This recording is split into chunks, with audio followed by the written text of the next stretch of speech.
Hello everybody! For today's video, ipapakita ko ang aking painting process.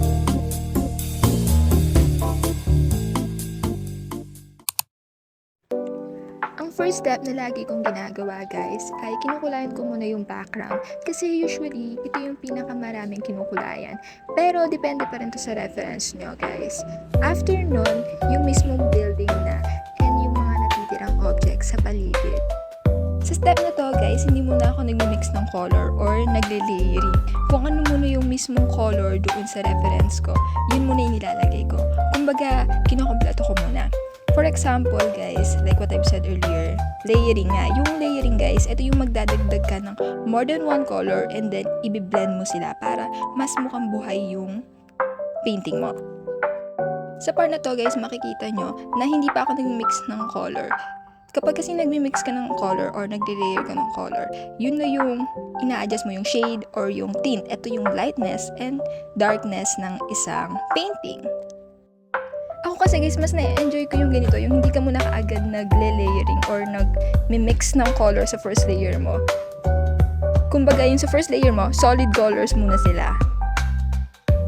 Pero depende pa rin to kung saan ka mas komportable. Kung komportable ka na sa first layer mo, nag-mix ka na ng color, pwede din yun. Yung kadalasan pag may mga nakikita ako nag-mix ka kaagad ng color is yung mga mukha, yung ginagawa nila like mga portrait, ganon. Dito sa bandang part na to guys, ito yung example ng pag-mix ng color. Dito, ang ginawa ko naman is yung brown, nilagyan ko ng white para mas mag-lighten siya. Yun yung tawag sa tint. Kapag naman shade, yun yung darkness. After naman natin guys, sa first layer, ang next ko naman na ginagawa is detailing. Well, depende yan. Pwedeng mag-second coat ka na or mag-second layer ka na. Pero ako kasi pinatutuyo ko pa, kaya naman nag-detailing na ako. Lahat naman ng steps sa pag-painting guys, para sa akin is mahalaga. Pero ang pinaka-mahalaga for me is detailing. Kasi ito yung humuhubog sa mismong painting mo. Ito rin yung pinakamatagal and pinakamabusising ginagawa. Especially kapag mga ganitong mga building yung ginagawa mo. It's more on lines. In addition din pala guys, kapag sa layering, nagbe-blend ka ng color. And for me, sobrang exciting nung kasi yun yung nagpapasmooth sa painting mo kapag nabe-blend mo siya ng maayos. Also guys, shadow. Maganda yan kasi parang may 2D effect yung painting mo. So sa makikita niyo dito, parang meron akong shadow. Pero wala pa talagang shadow yan. Galing lang yun dun sa sketch ko kanina. Kasi hindi ako nagbubura ng sketch ko. Pinapatungan ko lang siya.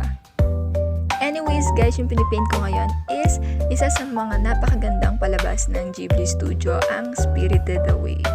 Kung hindi mo pa ito napanoodin, panoodin mo na kasi sobrang ganda nito te.